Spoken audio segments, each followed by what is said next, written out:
You know that feeling when you're trying to sound polite and professional, but the words just make you sound passive? Or maybe even a bit rude?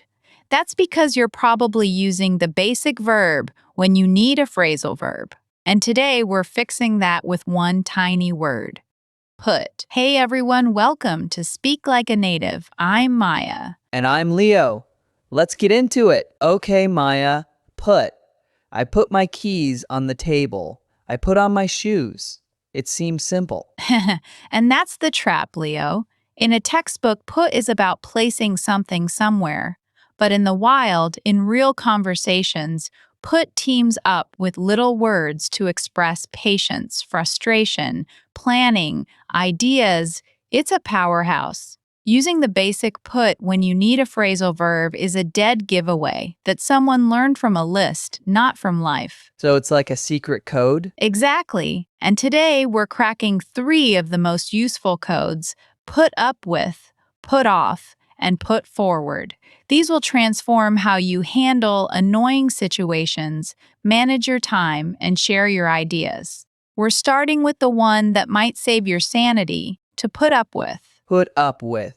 That sounds tolerant. It is. It means to tolerate or endure something unpleasant or annoying, usually because you have to. You don't like it, but you accept it for now. The stress is important.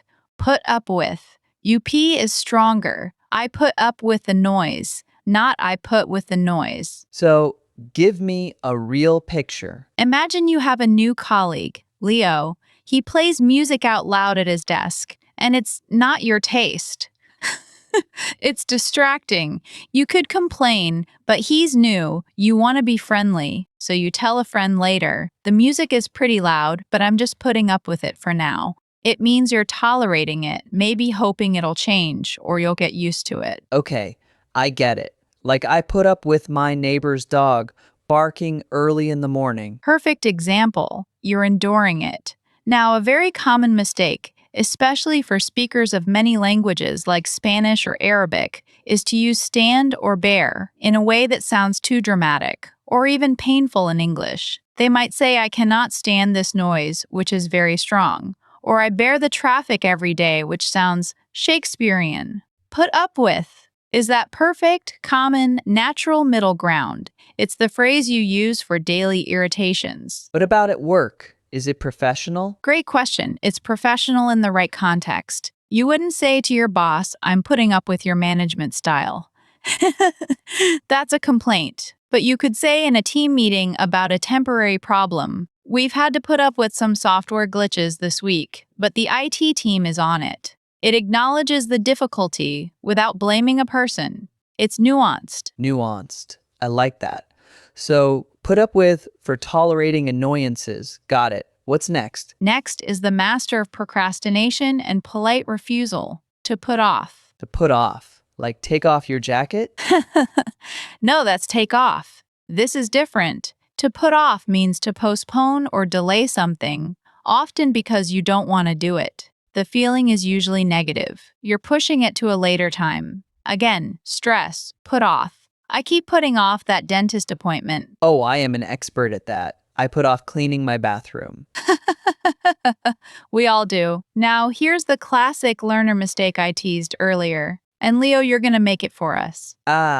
Do I have to? Yes, for science. Imagine I ask you, "Hey Leo, did you call the bank to fix that error?" What do you say if you haven't done it? Easy. I say I delayed it. Haha, bingo. The classic mistake, "I delayed it" or "I postponed it," is textbook correct. But in casual spoken English, it sounds a bit formal and vague. A native speaker in that exact situation would almost always say, "Oh, I keep putting it off," or "I put it off again." It's more natural. It implies I know I should do it, but I haven't. So delay is for official things, like a flight delay? Exactly. Delay is for schedules, transport, official timelines. Postpone is for events, meetings. Put off is for personal tasks, chores, unpleasant calls. It has that emotional weight of avoidance. Now, can it be polite? Absolutely. If your friend asks you to help them move on Saturday but you're busy, you don't say no. You say, "I'm a bit swamped this weekend. Can we put it off until next Saturday?" It's softer than postpone. That is useful. So put off for delaying stuff you don't want to do. And the last one? The last one is your key to sounding proactive and collaborative.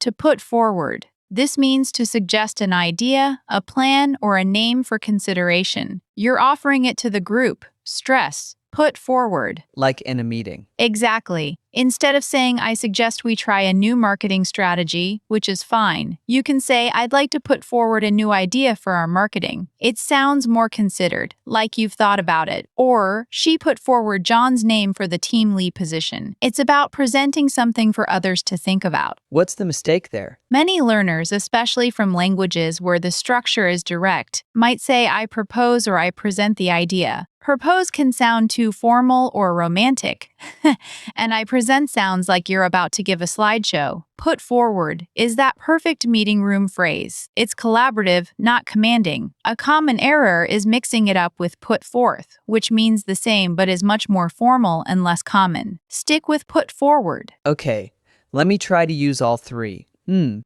my last project, we had to put forward a new design, but one team member kept putting off giving his feedback, and honestly, I had to put up with his last-minute changes all the time. Leo, that is a perfect, tragic, and very realistic sentence.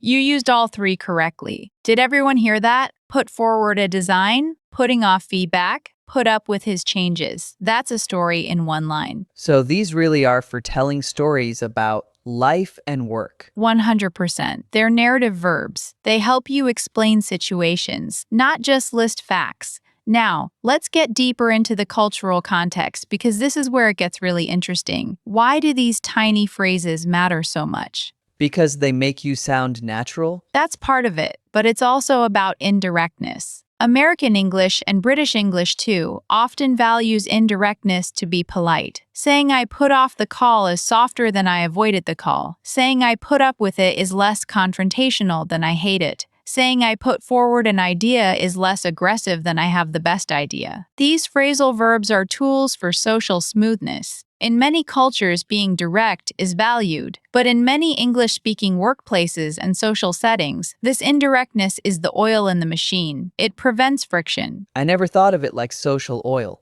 It is. Now, a quick but crucial grammar point. These are all transitive phrasal verbs. They need an object, and with pronouns, the pronoun goes in the middle. You don't say I put off it, you say I put it off. You don't say I can't put up with him anymore is fine, but if you use it, you say I can't put up with it. Actually, wait, for put up with, the object always comes after. I put up with the noise. I put up with it. For put off and put forward, the pronoun goes in the middle. I put it off, she put it forward. Okay, so put up with, object after, put off and put forward, pronoun in the middle. Exactly. Don't worry. We'll practice. Okay, listeners, it's your turn. This is our practice round. I'm going to give you a scenario, and I want you to shout out which put phrasal verb you need. Ready, Leo? Ready. Scenario 1. Your internet is really slow. It's frustrating, but the provider says they'll fix it next week. For now, you have to... What? Put up with it. Perfect. Scenario 2. You need to have a difficult conversation with your roommate about cleaning. You keep finding other things to do instead. You are... Putting it off. Excellent. Scenario 3. In a brainstorming session, you think the company should offer remote work every Friday. You want to... What? Put that idea forward. Beautiful. See how they each fit a specific kind of action? Tolerating, delaying, suggesting. Now, for our listener challenge, I want you to think of one thing in your life right now for each category. What are you putting up with? What are you putting off? And what's one idea you could put forward at work or with friends? Pause us and think, or write it down in the comments. We read them all. That's a powerful little exercise. It is. Because it moves vocabulary from your notebook to your brain's active use folder. Before we wrap up, let's do a quick recap with a story. Leo, let's tell a quick story using all three. I'll start. The office air conditioning was broken. So we had to put up with the heat for a week. My manager asked me to put forward a plan for the new client. But I was so uncomfortable, I kept putting it off until Friday. And that, everyone, is a very human story. See how the phrasal verbs do the heavy lifting? They convey the feeling, not just the action. So the one sentence takeaway today? Today's rule: swap tolerate, delay, and suggest for put up with, put off, and put forward in casual speech. Instantly more natural and nuanced. Love it. If you want to sound more natural and learn these social oil phrases, make sure you're subscribed to Speak Like a Native. We drop new episodes every single day to help you level up your real-world English. Thanks for listening, everyone. Keep practicing. What are you putting off right now? Maybe make listening to this podcast the thing you're not putting off. See you next time. Bye.